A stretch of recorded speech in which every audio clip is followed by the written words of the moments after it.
Eu encontrei a carteira no banco de um ônibus municipal, na linha que cruza o Bronx até o Queens, numa tarde de março que cheirava a chuva prestes a cair. Era de couro marrom desgastado, do tipo que alguém carrega há anos até que se molda perfeitamente ao bolso traseiro. Estava caída entre o assento e a janela, e quando peguei senti o peso. Não era só dinheiro. Havia algo mais. Abri esperando encontrar documentos, talvez cartões de crédito, algo que me permitisse devolver ao dono. E encontrei. Carteira de motorista de um homem chamado Anthony Russo, endereço em Staten Island. Foto de um sujeito de uns 50 anos, cabelos grisalhos penteados para trás, rosto angular, olhos que não sorriam mesmo quando a boca sorria. Havia também dinheiro, uns $300 e cartões de visita de restaurantes italianos. Nada em comum, até que vi o envelope. Pequeno, branco, fechado com fita adesiva amarelada pelo tempo. Algo no jeito que estava escondido no compartimento secreto da carteira me fez hesitar. Eu não deveria abrir. Sabia disso, mas a curiosidade, aquela maldita curiosidade que destrói vidas, me fez puxar a fita devagar e olhar dentro. O que vi me fez parar de respirar. Fotos. 3 fotos em preto e branco, antigas, provavelmente dos anos 70. Na primeira, um homem jovem, talvez com 20 e poucos anos, em uniforme de policial, sorrindo ao lado de outro homem mais velho. Na segunda, o mesmo policial entregando um envelope a um homem de terno. Na terceira, o policial, agora mais velho, apertando a mão de alguém que reconheci imediatamente.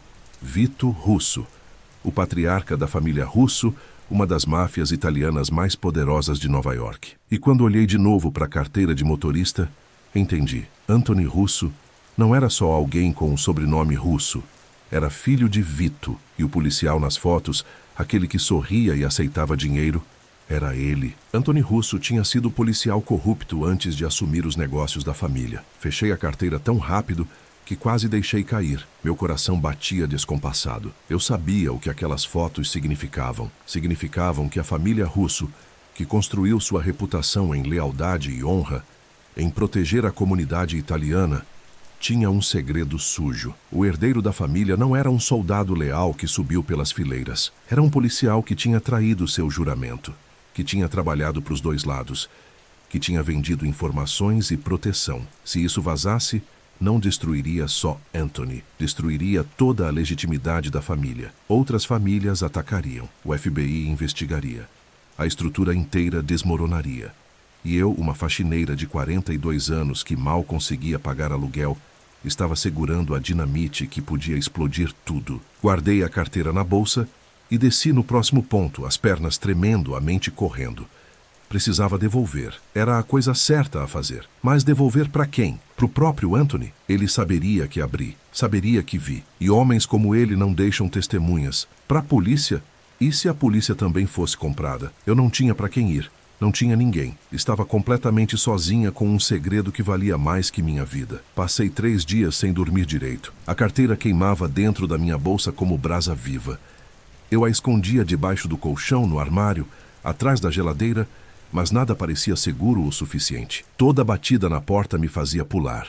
Todo carro estacionado na rua parecia estar me vigiando. Eu estava enlouquecendo. No 4º dia, enquanto limpava o escritório onde trabalhava, conheci Helena. Ela era nova, talvez com 25 anos, contratada como assistente do chefe, italiana, sotaque forte, jeito nervoso. A gente não conversava muito, apenas bom dia e boa noite. Mas naquele dia, enquanto eu esvaziava as lixeiras, ouvi ela chorando no banheiro. Bati devagar na porta. Está tudo bem? Silêncio.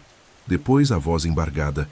Não, nada está bem. Esperei. Às vezes as pessoas só precisam de alguém que espere. Ela abriu a porta, os olhos vermelhos, a maquiagem borrada. Desculpa. Não queria que ninguém visse. Não precisa desculpar. Todos nós quebramos às vezes. Ela deu uma risada amarga. Quebrar é pouco.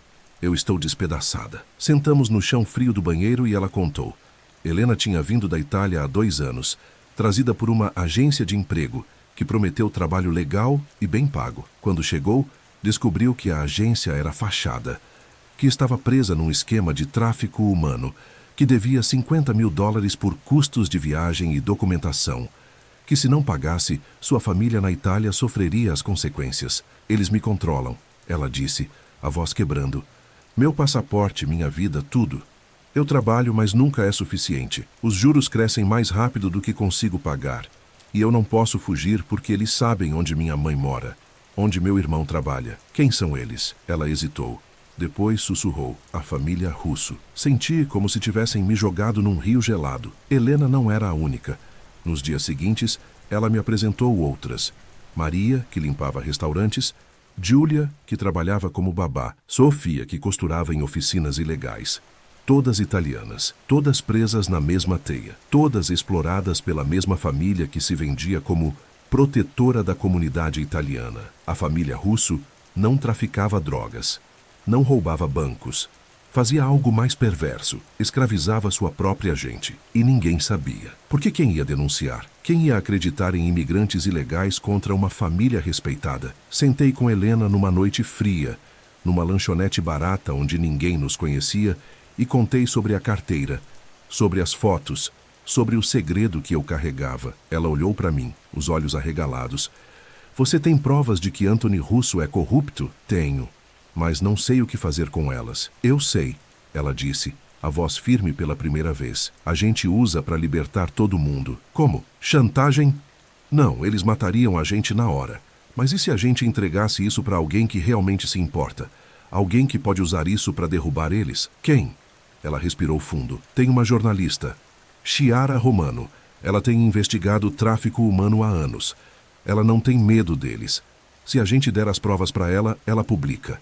E quando publicar, a gente aproveita o caos e foge. Encontrar Chiara Romano não foi difícil. Ela tinha um escritório pequeno no Brooklyn, cheio de papéis, fotos na parede de pessoas desaparecidas, mapas com rotas de tráfico marcadas com alfinetes vermelhos. Quando contamos a história e mostrei as fotos, ela ficou em silêncio por um longo tempo. Depois disse, vocês sabem que isso vai colocar suas vidas em perigo. Nossas vidas já estão em perigo. Helena respondeu. Pelo menos assim a gente tem uma chance. Chiara assentiu. Então vamos fazer isso direito. Eu vou precisar de mais do que fotos. Preciso de testemunhos, de documentos, de tudo que vocês puderem me dar. Nas semanas seguintes, Helena reuniu as outras mulheres. Maria trouxe contratos falsos. Giulia trouxe registros de pagamentos que nunca foram feitos. Sofia trouxe fotos de locais onde elas eram forçadas a trabalhar. E eu trouxe as fotos. O segredo que poderia começar o desmoronamento. Chiara escreveu tudo. Verificou cada detalhe. Cruzou informações. E quando estava pronta, publicou. A matéria explodiu. Primeira página do jornal. Manchete. Família Russo, da polícia corrupta ao tráfico humano. O império construído sobre escravidão. As fotos de Anthony estavam lá. Os testemunhos das mulheres estavam lá. Tudo exposto sob a luz crua da verdade. A reação foi imediata. O FBI abriu investigação. Promotores começaram a construir caso. Políticos que tinham sido protegidos pela família correram para se distanciar. E dentro da própria máfia, começou a desconfiança. Outras famílias, vendo a fraqueza, começaram a atacar. Territórios foram disputados, lealdades foram quebradas. A família Russo, que tinha sido um pilar de poder por 50 anos, começou a rachar. Mas eles não ficaram quietos. 3 dias depois da publicação, homens vieram atrás de nós. Helena foi avisada a tempo por alguém dentro da organização que teve pena dela. Chiara tinha segurança particular, mas eu não tinha nada. Voltei para casa numa noite e encontrei minha porta arrombada, o apartamento revirado. E um recado deixado na parede, escrito com spray preto. A gente sabe quem você é. Não dormi lá. Peguei o pouco que tinha e fui para casa de Chiara. Ela me abrigou, junto com Helena e as outras mulheres. Ficamos escondidas por semanas, enquanto o processo legal avançava. E então, algo inesperado aconteceu. Anthony Russo se entregou. Não porque quis, mas porque não tinha escolha. O FBI tinha provas suficientes. Outras famílias tinham virado as costas. Seus próprios homens tinham começado a testemunhar contra ele para salvar a própria pele. Ele foi preso numa manhã de junho, algemado na frente de câmeras, a cabeça baixa, o império desmoronando ao seu redor. O julgamento durou meses.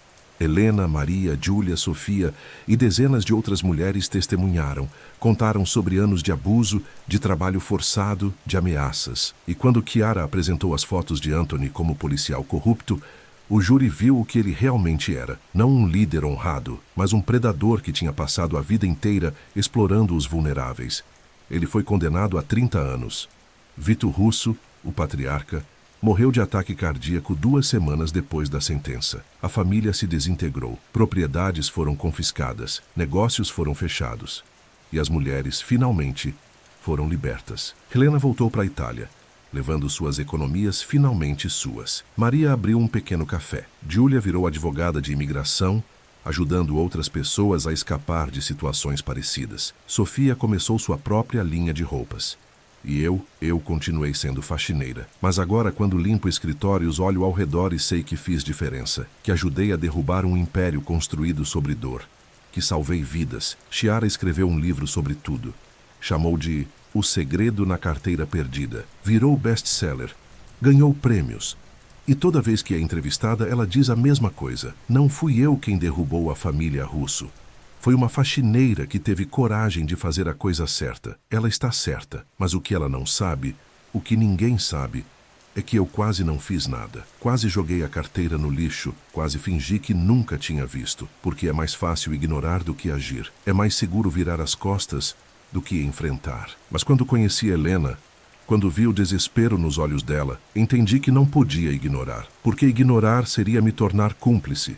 Seria dizer que a dor dela não importava. E eu não podia viver comigo mesma sabendo disso. Hoje, 10 anos depois, eu ainda tenho a carteira. Vazia agora, sem as fotos, sem o dinheiro. Apenas couro velho e desgastado. Guardo ela numa caixa debaixo da cama e às vezes pego e olho, lembrando. Lembrando de como um objeto tão pequeno carregava tanto peso. De como uma escolha tão simples, devolver ou não devolver, abrir ou não abrir, mudou tantas vidas. Helena me visita todo ano. Traz vinho italiano, queijo, histórias sobre a família que reconstruiu. E toda vez ela diz, obrigada, por não ter virado as costas. E toda vez eu respondo, eu não fiz nada demais. Só fiz o que qualquer um deveria fazer. Mas sei que não é verdade. Porque a maioria das pessoas não faz.